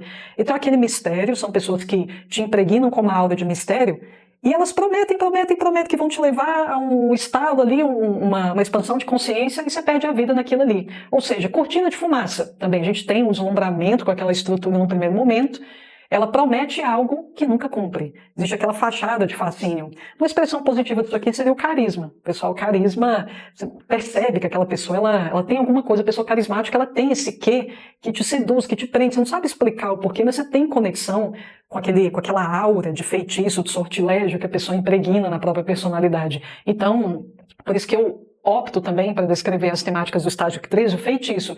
Não apenas a pessoa que age assim, pessoal, no sentido de seduzir as pessoas, não para a verdade no sentido mais universal, mas para a própria verdade delas. No fim das contas, o resultado é enganação, é manipulação realmente. Mas o que a gente pode ter aqui também são pessoas que são vítimas frequentes de indivíduos manipuladores. Então, sempre, qualquer personalidade homeopática, até temática miasmática, valem sempre na versão passiva, pessoas que são vítimas de pessoas com esse miasma desequilibrado, e o contrário também, versão ativa. Então, nota seja feita para isso, é muito importante. O estágio 14, pessoal, nós temos, sim, um miasma derivado da supressão da nossa poliomielite. Isso aqui eu vou ter que abreviar. Mielitismo. Nome da doença, ismo. Pronto, isso aqui que eu quis escrever, tive a intenção de escrever. Pessoal, aqui no polimielitismo, a gente está aqui, ó, já no estágio 14. Qual é a nota temática do polimielitismo? Representação. Tem alguma coisa de errado com a representação, pessoal? De novo, avaliando a representação no sentido nu e cru dela. Não, Letícia, depende. Então, é justamente isso que se trata, pessoal. Quando a gente tem uma exacerbação da representação, aí, de novo, a gente volta àquele tema da fachada. Só que essa fachada, ela é diferente da fachada psicótica, porque se essa fachada que ela está muito acentuada, pessoal, a pessoa está oca. A pessoa não tem qualquer conteúdo. A representação, no sentido positivo dela, seria a aparência condizente com o conteúdo. É muito importante que a gente preze por uma boa representação daquilo que a gente quer exprimir, daquilo que a gente sente que está aqui. Não adianta nada eu ter boas intenções e eu não conseguir exprimir isso através de arte da minha própria imagem. O mundo nos vai aprender a partir desse envelope que dentro do qual a gente coloca a nossa mensagem. Então, o envelope é a nossa aparência, a nossa fachada. Ela é importante, consequentemente. Só que aqui só tem isso, pessoal, só tem fachada. Aqui a gente tem um pouquinho de verdade ainda. Aqui não, se a gente chega no ponto de desequilíbrio, só tem fachada. Consequentemente, qual que é a versão desequilibrada do poliomielitismo? Tem que falar devagar, não dessa expressão miasmática. Eu tenho uma pessoa oca, piloto automático, sem presença, uma pessoa que só está existindo. A pessoa para chegar aí, pessoal, ela pode ter seguido vários caminhos, inclusive o próprio estresse pós-traumático. Pode colocar a pessoa aqui. Uma pessoa que está muito estressada, não necessariamente por ter passado por um trauma. Mas assim, a vida está demandando tanto dela que ela conseguir existir já é o máximo que ela poderia aspirar. Então a pessoa está ali, piloto automático, está exausta. Então tem várias formas da gente entrar nessa anedonia, que seria outra terminologia para sintetizar bem o desequilíbrio aqui do estágio 14, a expressão desse miasma no desequilíbrio. Se tem a ver com poliomielite, pessoal, automaticamente a gente já pode deduzir o grande tropismo dessa expressão miasmática pelo sistema nervoso, igual o tétano também. Temos muitas paralisias aqui no tetanismo e a gente volta a ter paralisias aqui também no poliomielitismo. Então, muitas afecções tendendo à paralisia. Nós temos aqui nessa expressão miasmática, além da anedonia, os maus efeitos do estresse, pós-traumático e de outros tipos também, desde que a pessoa fique, a gente percebe que ela está nesse estado catatônico. Só está existindo sem presença nenhuma. Existir já está bom demais. Só conseguir sobreviver já está bom demais. Então são essas problemáticas que a gente tem aqui. Vamos agora a outra com que nós estamos bastante familiarizados e não vai ter jeito, pessoal. Agora eu vou ter que começar a apagar isso aqui. Então eu acho que vai ser o suficiente apagar um pouco dessa coluna aqui. Nós vamos agora ao tuberculinismo. Nosso querido tuberculinismo, só pelo nome, a gente já deduz que vou abreviar, que esse aqui você já conhece. Só pelo nome vocês já podem deduzir a partir da supressão de que doença isso aqui foi gerado, a partir da supressão da tuberculose. Qual o principal traço, pessoal, do tuberculinismo? Qual é a temática dele? Definitivamente nenhuma o sintetizaria tão bem como o pioneirismo. Então, tem algo de errado com o pioneirismo? Se a gente se remete ao tema do pioneirismo, pessoal, automaticamente a gente já consegue chegar a outros degradês que essa temática pode assumir. Se o indivíduo é pioneiro no sentido de ser inventivo, aquela pessoa que percebe certas necessidades que ninguém está percebendo. Gente, a gente precisa ir para a Lua, a gente tem que desenvolver uma tecnologia para ir para a Lua. Ah, mas não tem essa tecnologia, vamos inventar, porque isso aqui vai abrir uma série de possibilidades para a gente. Então, o tuberculinismo, ele tem essa visão para além do tempo dele. Ele visa alargar os horizontes de possibilidades da própria circunstância. Então, é o indivíduo, em alguns reels, que são recortes das aulas do curso, que eu andei colocando para vocês, tanto no Instagram quanto no YouTube, teve um reel onde foi um trecho de uma aula minha sobre tuberculino bovino, se eu não me engano. E lá eu lanço muita luz sobre esse viés inventivo dessas personalidades. Daí fica muito clara a vantagem de manter esse tipo de impulso. Pessoal, agora, como normalmente o idealismo, o impulso inventivo, ele é, na verdade, antecedido, ele é precedido por um impulso sonhador também, é justamente aqui que as coisas podem dar errado. É quando isso se exacerba ao ponto dessa minha tendência sonhadora se converter em algo como fuga da realidade. Então é aquela pessoa que sonha tanto que ela chega ao ponto do escapismo. Então ela já não está mais aqui e mais.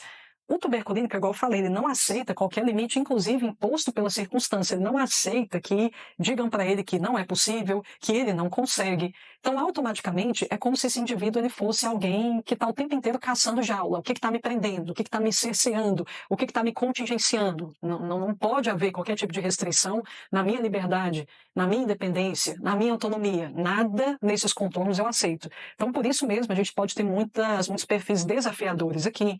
É uma versão extremada, consequentemente leva a um desequilíbrio. Como diz, perfis escapistas, pessoas que vivem mais no universo dos ideais que na própria concretude. Então, tenho mais ou menos esse esses tipos em mente. Pessoal, tuberculinismo, quando ele está afetado, a gente tem, eu vou focar em questões pediátricas, que elas têm sido muito comuns.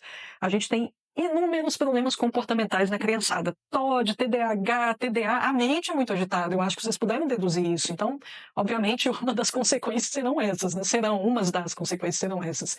E, além disso, a gente tem diversas desordens ali no metabolismo, ou seja, a gente pode ter crianças que crescem demais, crianças que estão atrasadas em relação ao desenvolvimento, inclusive até a nível cognitivo. Aparelho respiratório, eu acho que não preciso nem enfatizar isso, né, pessoal? A tuberculose afeta muitos pulmões. Então, o que vocês acham que vocês podem esperar aqui?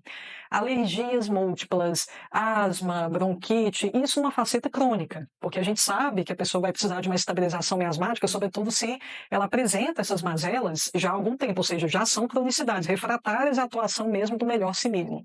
Então, tudo quanto é pepino no aparelho respiratório, afecções alérgicas, alergia, ela está demonstrando justamente uma hostilidade em relação ao âmbito externo, não quero nada que vem de fora, tudo que vem de fora me limita, tudo que vem de fora quer me jaular. Então, automaticamente, se eu estou vendo a vida dessa forma, tudo quer me limitar, tudo quer me dizer que o que eu estou pensando aqui, que o que eu estou sonhando é impossível, então automaticamente eu vou desenvolver inclusive psicossomatizar essa crença através de alergias. A alergia, ela está deixando claro que algo que vem de fora exaspera o meu sistema, incomoda o meu sistema, é hostil à minha integridade.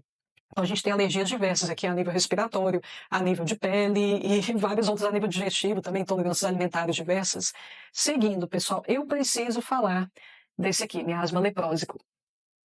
Ou leprosismo, né, que a gente combinou que os miasmas, na minha exposição aqui, eles seriam denominados com um termo aqui que define a doença, que remete à doença representativa deles, e com o ismo. Então, lepra, já sabemos, só por dedução, a partir da dissecação aqui da etimologia do termo, remete à lepra, a supressão da lepra, portanto, gera o leprosismo que está hospedado aqui, ó, no estágio 16.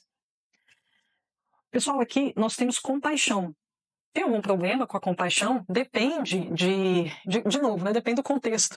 No caso aqui do leprósico, pessoas que têm ressonância com esse miasma, pessoal, elas fazem questão de incitar compaixão nos demais. E por isso mesmo, quando isso entra num espectro mais extremado, automaticamente a gente já consegue vislumbrar o viés manipulativo aqui. Então, eu quero incitar compaixão através da ênfase no sofrimento pelo qual estou passando, enquanto aqui eu digo que o leprósico é a psicose ao contrário. Porque enquanto aqui na psicose eu escondo a minha faceta sombria, aqui eu faço questão de descortiná-la. Aqui eu faço questão de evidenciá-la. Para quê? Para que as pessoas tenham pena de mim e me carreguem nas costas. Então, a manipulação leprósica, ela se dá muito através do expediente da manipulação. Aqui, pessoal, a gente tem muitas afecções no sistema nervoso periférico, sobretudo, e várias afecções monstruosas na pele, como é passível de dedução a partir da análise da própria etiologia aguda aqui da doença. Pessoal, eu tenho que abrir um parênteses aqui, no caso do miasma leprósico, porque há vários medicamentos que estão hospedados aqui no estágio 16, há vários medicamentos que desempenham uma função submiasmática, ou seja, que despontam desse miasma maior, inclusive chamados nosódios intestinais. Nós vamos nos debruçar, quando a gente chegar no módulo referente ao leprosismo, sobre mais de uma dezena de nosódios intestinais. Vamos falar sobre os chamados medicamentos homeopáticos, tão conhecidos, famosos medicamentos homeopáticos derivados da homeopatização de bactérias, sobretudo, que habitam o nosso bioma intestinal. Letícia, qual a ideia por trás disso? Por que você está apresentando o conceito dos nosódios intestinais dentro da proposta desse curso? Porque, pessoal, as bactérias, venhamos e convenhamos, elas, pelo fato de elas habitarem em grande quantidade no nosso sistema, na verdade, hoje em dia a gente nem pode dizer que é uma quantidade tão absurda de bactérias que a gente tem habitando no nosso organismo nesse exato momento, pessoal, que a gente nem pode dizer que a gente é um corpo com bactérias. É o contrário, é um monte de bactéria que por acaso tem um corpo ali no meio. Então, assim, automaticamente a gente pode deduzir que existe uma egrégora, uma consciência coletiva desses bichinhos, formada por esses bichinhos. Isso vai afetar a nossa harmonia em termos de força vital com boa performance, saúde, consequentemente, definitivamente isso vai afetar, de forma que, pessoal, muitas vezes, mesmo com a administração de um simílimo, mesmo com a estabilização de um miasma, a gente ainda pode perceber uma certa dificuldade de a gente virar a chave daquele caso. Então, assim, não apenas os miasmas são barreiras à cura, mas uma desestabilização nos meus biomas, meus biomas intestinais. Eu estou falando biomas, pessoal, porque quando a gente fala em bioma formado por bactérias, micro-organismos, normalmente a gente só pensa em intestino, né? Mas a gente tem o bioma dos pulmões, a gente tem o bioma da bexiga, enfim. Então, eu levo tudo isso em consideração para a exposição de nosódios intestinais aqui. Vamos falar sobre a própria Escherichia coli, né, a versão homeopatizada dela, ela não é uma bactéria que habita predominantemente nosso trato intestinal, sim a bexiga, e ela traz efeitos não apenas em termos de diminuição da recorrência de cistite, infecção urinária, cálculo renal, mas ela também traz resultados miraculosos em se tratando de harmonia psicológica, sobretudo, de novo, quando a gente pensa na síndrome do Estocolmo, aquela pessoa que vive com a cabeça baixa, aceita tudo quanto é tipo de absurdo, já dando um spoiler aqui para vocês. Então, os nosóides intestinais também, pessoal, na verdade, não sei se vocês sabiam disso, mas quem estruturou esse raciocínio por trás dos nosóides, primeiramente, foi Edward Barr, que, inclusive, pelo nome, vocês já devem ter deduzido que é o teorizador dos florais. Então, a gente está falando do mesmo gênio que estruturou toda a lógica por trás dos florais. Antes de se debruçar sobre o desenvolvimento dessa nova tecnologia terapêutica chamada florais, Edward Barr ele havia se dedicado à sistematização dos nosóides intestinais com as suas respectivas frentes curativas. Então, pessoal, como a gente está falando de obstáculo à cura, não tem como a gente deixar nosóide intestinal de lado. Então, assim, na apostila que vai acompanhar o curso, eu vou deixar disponível uma tabelinha para vocês, onde vai ficar bem elucidado com qual nosódio intestinal, com qual grupo de medicamentos cada nosódio intestinal ressona. Então, vocês vão perceber que alguns bichinhos, alguns nosódios intestinais são muito ressonantes com medicamentos mais psóricos, outros são mais ressonantes com medicamentos mais psicóticos, outros com medicamentos mais noléticos. O que a gente quer dizer com isso? Qual que é a função dessa sistematização que eu categorizei ali para vocês? É porque muitas vezes, vamos supor, existe um nosódio ali que é muito compatível com o estágio 17, ou seja, com o luetismo. Às vezes eu estou ali, ó, já estabilizei o luetismo em diversas ocasiões, em várias dinamizações, já trabalhei com medicamentos inequivocadamente noéticos, só que sem êxito. Então, a gente agora tem esse plano C, né? Que o plano A foi o CIMIM, o plano B, estabilização miasmática, e o plano C, a estabilização, a harmonização do meu bioma, principalmente bioma intestinal, com os nosóides intestinais. Então, se a estratégia não funcionou, a gente tem um plano B e a gente ainda tem o C, que seriam os nosóides intestinais. Então, como é que a gente sabe de qual a pessoa provavelmente precisa?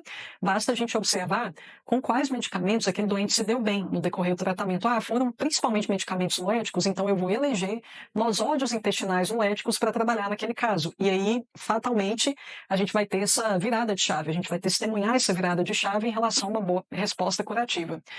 E, pessoal, os nosódios intestinais, é fácil da gente depreender que é uma estratégia bastante feliz para agregar toda a estabilização, a harmonização despendida, desencadeada a partir da estabilização miasmática, a partir da resposta curativa advinda do simínimo, levando em conta que, até mediante a observação, sem levar nada desse viés energético em consideração, a gente nota que, eventualmente, algumas bactérias elas viram a casaca.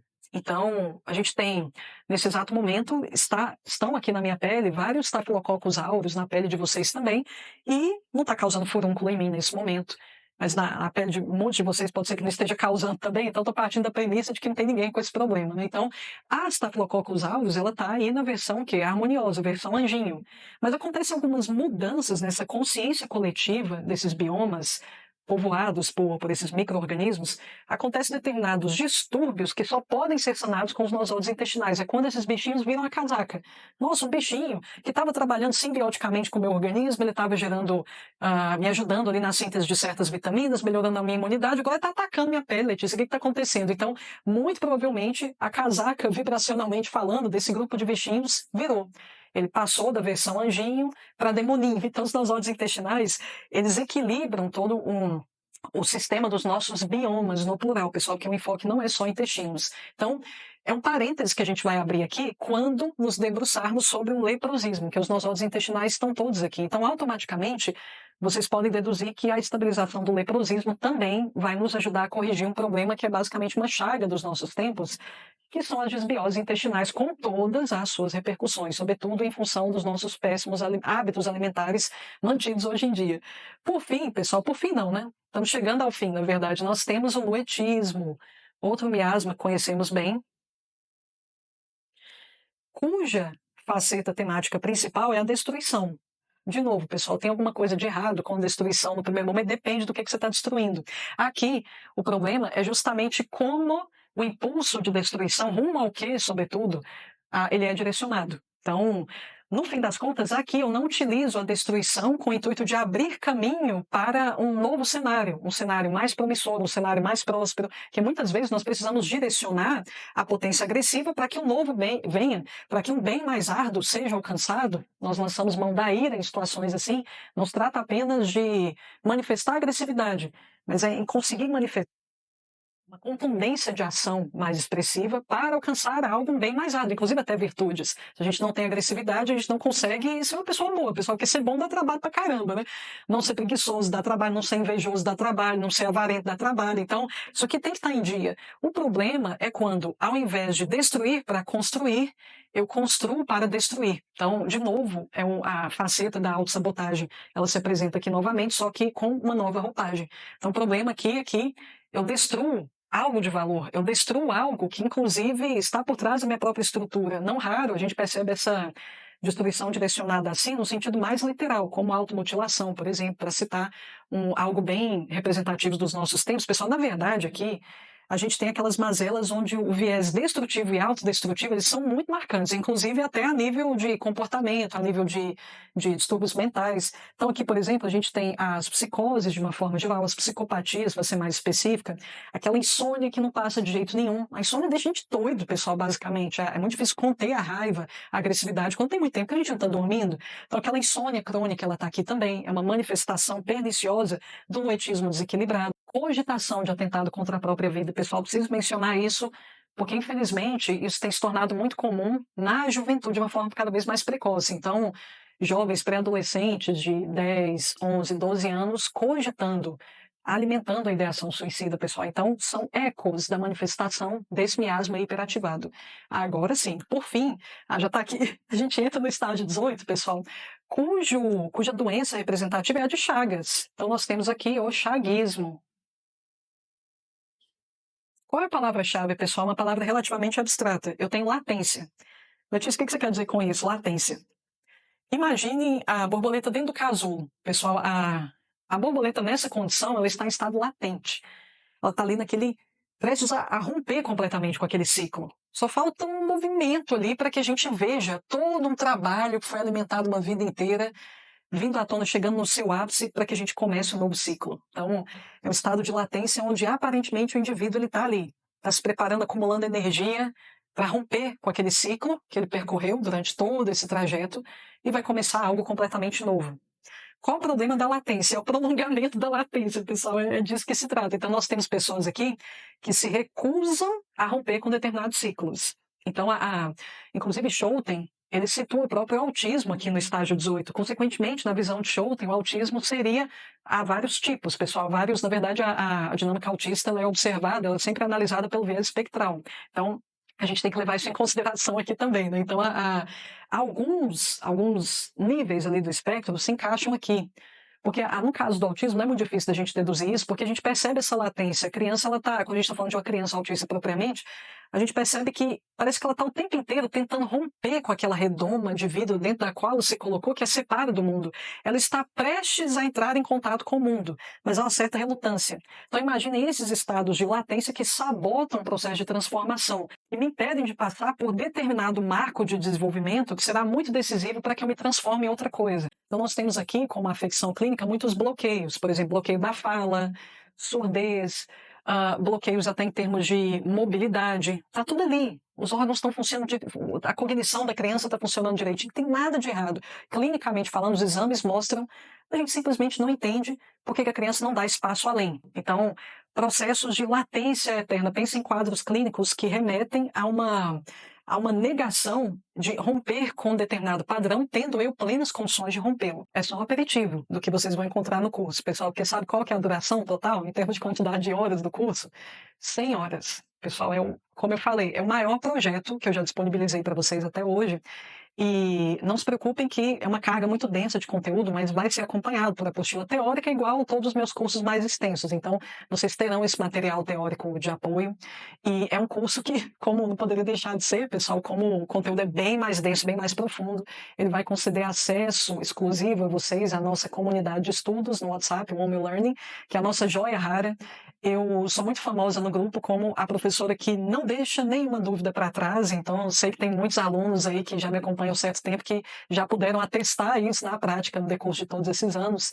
E com isso, pessoal, em posse desse conhecimento que dizer que é importante eu não faço jus à coisa que é muito mais que importante, isso aqui é crucial para que a gente possa avançar na nossa prática clínica, não apenas no sentido de erradicar, curar determinadas mazelas, que elas são consideradas não é nem desafio, elas são consideradas curáveis pela abordagem convencional, como, por exemplo, espondilite anquilosante, uma complicação aqui, ó, do tetanismo, do estágio 8, autismo. O autismo, ele poderá ser tratado não apenas com medicamentos aqui do estágio 18, mas sobretudo com tuberculínicos e como eu estou falando de autismo, pessoal, automaticamente eu já pensei aqui em muitos transtornos cognitivos, que são desafios aí para os pais, educadores, pedagogos. Então, a gente vai trazer aqui uma série de perspectivas de cura para TOD, o chamado TDAH, só o TDAH, né, não necessariamente acompanhando ali a hiperatividade, tantos outros transtornos comportamentais que têm trazido uma grande inquietude, preocupação, pais, educadores e até pediatras também. Então, vamos falar sobre tudo isso.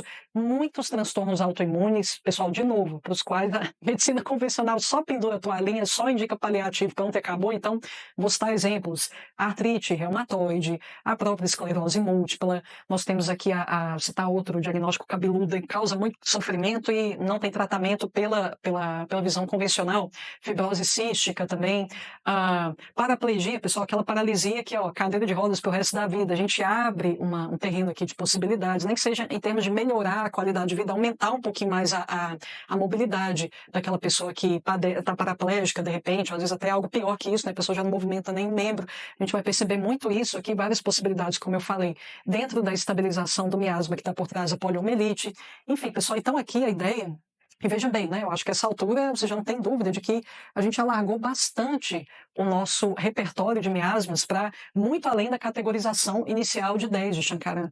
Na verdade, pessoal, indo bem direto ao ponto, a gente vai falar sobre 31 notas miasmáticas, porque é aquilo que eu comentei para vocês, ó, 18 você já tem certeza que são os principais aqui, só que aquilo que eu comentei, de cada um desses miasmas regentes, despontam subexpressões. Às vezes a pessoa não precisa de um nosódio representativo do miasma regente, ela precisa de um nosódio estabilizador de uma subexpressão miasmática, o que vai resolver o problema dela. E aqui, pessoal, em posse desse conhecimento, de novo eu reforço, aqui a gente tem a chance de realmente atuar preventivamente com a homeopatia, porque os miasmas, eles dão sinais para a gente de quando eles estão começando a se desequilibrar, a partir de certos traços de comportamento, a partir de certos trejeitos, a partir do ritmo com que a pessoa conduz ali as atividades. Esses indícios, eles podem ser lidos, podem ser reconhecidos, e eu vou enfatizar muito isso com vocês no decorrer do curso. Identificar o miasma, pessoal, é algo que eu particularmente considero muito mais fácil que identificar um simílimo. Então, assim, até nesse aspecto é vantajoso a gente ter esse conhecimento, tomar posse aqui desse conhecimento, porque atuar com essas ferramentas não nos é tão desafiador, a gente não precisa passar horas pesquisando qual o melhor medicamento, repertorizando, a gente só precisa dominar nuances com que essas temáticas podem se apresentar nos doentes que a gente acompanha e vai acompanhar.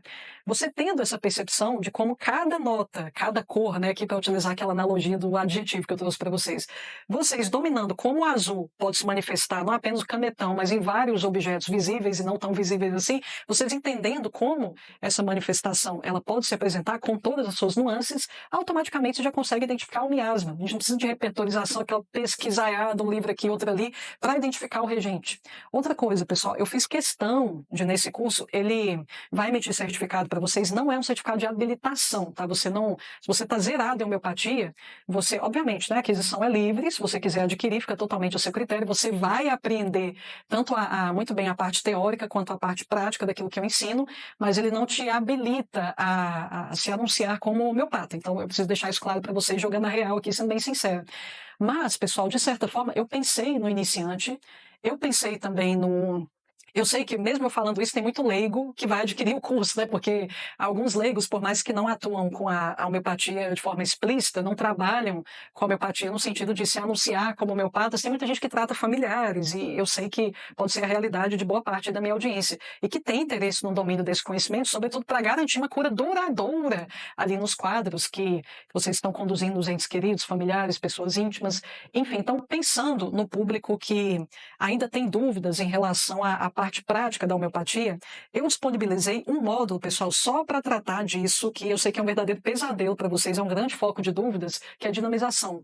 Tá, Letícia, eu não tenho mais dúvida como é que eu identifico o medicamento homeopático específico, mas, pelo amor de Deus, eu nunca sei se eu começo com 30 CH, se eu começo com 12, se eu começo com 200. No caso dos miasmas, pessoal, até isso é mais simples. A gente trabalha com uma faixa mais ou menos fixa ali de dinamizações.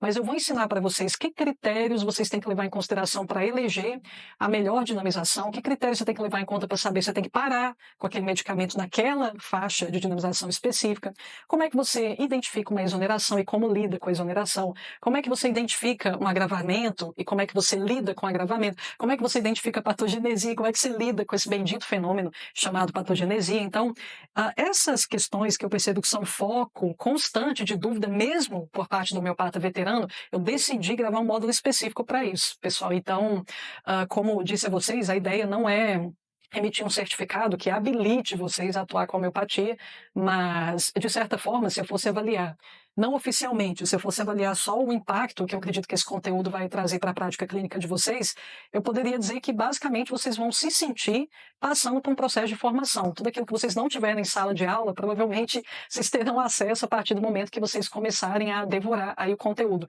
Que, sobretudo, nessas questõezinhas que trazem mais insegurança na hora da prática, é sobretudo nessas questões que eu decidi focar, especialmente nas aulas introdutórias, pessoal. Aquilo que, diante até da minha experiência com os meus alunos, eu pude observar que é foco constante de insegurança. Acesso, pelo amor de Deus, escutem o que eu estou falando, pessoal, porque isso depois me perguntam. A Hotmart, que é a plataforma que está hospedando o curso, não avisa quando o acesso estiver expirando. Então, assim, é vocês que têm que se organizar, colocando ali um lembrete, ó, já tem 6 meses que você está acessando, já tem 1 ano que você tem esse acesso, já tem 1 ano e meio. 2 anos e 6 meses, impreterivelmente, vocês vão poder acessar esse conteúdo. Depois de 2 anos e 6 meses, pessoal, expirou. Você não vai poder acessar mais. Esse não é um curso vitalício. Eu estou falando com todas as letras. Não é um curso vitalício. Vocês têm 2 anos e meio para acessar isso aqui. De novo, as aulas estão na Hotmart, ou seja, o acesso é único exclusivamente online. Vocês podem acessar desde que tem internet, né? Qualquer parte do mundo, a qualquer momento, mas passou 2 anos e meio, é vocês que têm que colocar o lembrete, a plataforma não vai lembrar vocês disso aqui. Acabou. Que aí vem gente depois pedindo para aumentar o acesso ali pelo direct, pelo WhatsApp. Eu estou falando com todas as letras. 2 anos e meio, pessoal, sem choro nem vela. Sobre o pagamento. Valor à vista do curso, R$ 879,99. Deixa eu colocar aqui em cima. R$ 879,99. Vocês podem dividir isso em até 12 vezes. Em um cartão, em até 2 cartões, a Hotmart concede essa facilidade. Pix, vocês podem pagar no Pix também, no próprio boleto. Então, as opções de pagamento, elas são bem flexíveis na plataforma. Então, o valor à vista, e pode ser dividido em até 12 vezes, como comentei com vocês anteriormente, pessoal. Vocês adquirindo até a próxima segunda-feira, que é dia 17, adquirindo impreterivelmente até o último badalar do dia 17, esse valor se mantém. Vocês garantem a aquisição no valor promocional. Passou do dia 17, perdão, esse valor vai aumentar, pessoal. Então, esse valor vigora nessa fase de lançamento, depois não mais.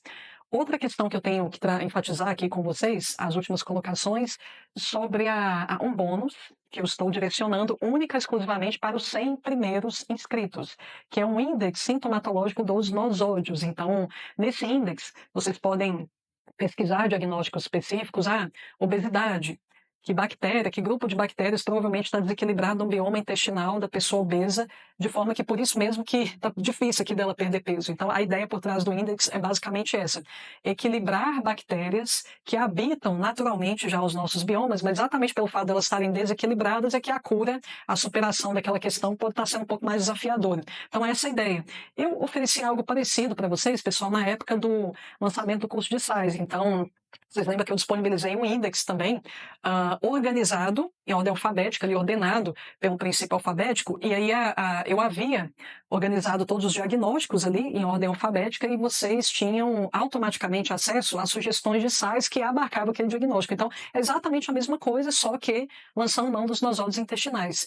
É outra frente de atuação para debelar aquele diagnóstico. Ok, eu já indiquei o simílimo, Letícia, para essa pessoa obesa, eu já identifiquei o simílimo momento em miasmático, mas eu quero garantir que ela vai perder peso mais rapidamente ainda, de forma mais eficaz ainda. Então, a gente já sabe qual nosódio intestinal que pode estar por trás daquele distúrbio que está gerando a dificuldade de perder peso. Então, a gente vai fazer isso com obesidade e vários outros diagnósticos são relativamente comuns no nosso cotidiano clínico, pessoal. Apenas, não sei quando, que a gente vai chegar até os 100 primeiros, mas assim, eu vou anunciar para vocês lá no Instagram, até porque logo depois dessa videoaula eu terei colocado lá para vocês uma caixinha de perguntas, vocês vão poder tirar todas as dúvidas lá na minha caixinha, via Stories, e eu vou anunciar para vocês lá, através dos stories, quando a gente já tiver chegado nesse número.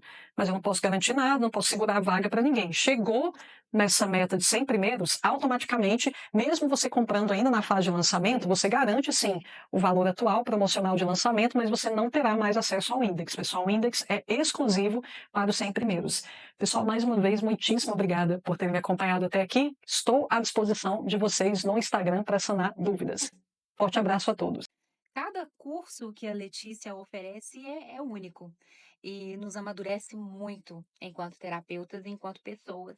E com certeza eu indico de olhos fechados. Os cursos da Letícia têm contribuído muito para a minha prática clínica. Venho tendo cada vez mais segurança nessa prática devido aos ensinamentos que ela traz de excelência. Ela é uma excelente terapeuta homeopata, uma excelente professora, é aquela professora que vai direto ao assunto, né? Não fica aquela enrolação. Os cursos dela é acessível para todos, né? Ela é uma excelência naquilo que ela faz.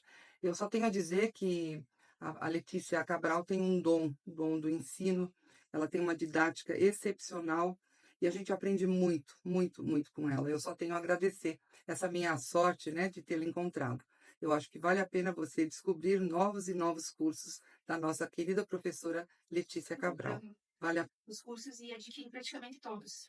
São de um conhecimento ímpar, ela junta vários autores e consegue expor de uma forma muito clara, extremamente didática e de uma maestria ímpar. Os cursos dela são recheados assim de informações riquíssimas, detalhadas, seguras e bem basadas no conhecimento fiel de Hahnemann, né?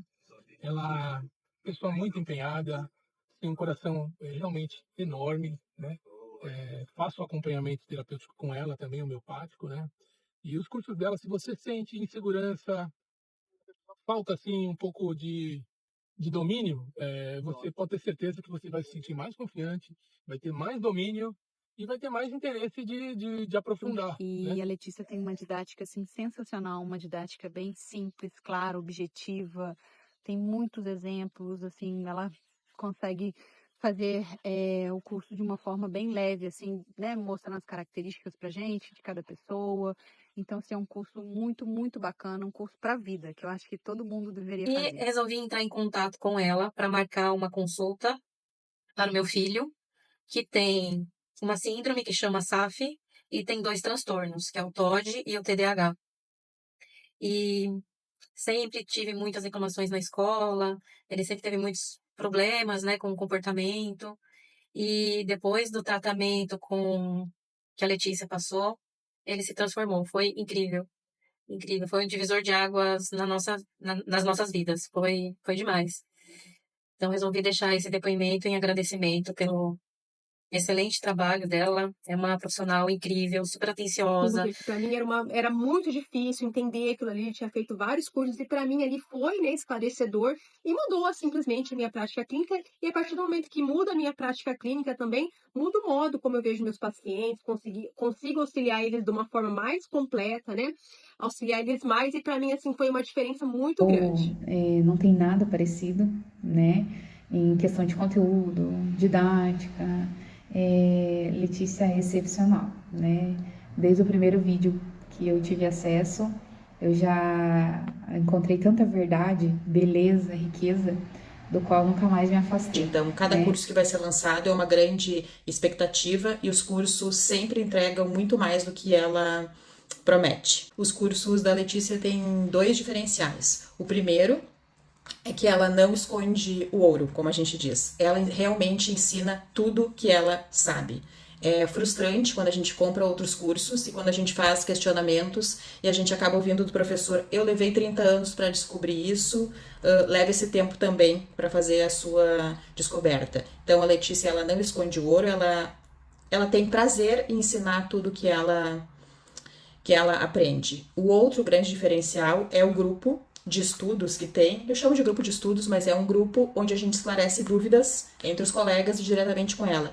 É um grupo riquíssimo e é muito, muito, muito importante, porque a gente pode falar sobre o conteúdo dos cursos por tempo indeterminado. Com os Eu já tinha feito diversos cursos de pós-graduação e extensão em homeopatia, mas realmente Letícia, para mim, hoje é uma referência, é uma autoridade em homeopatia.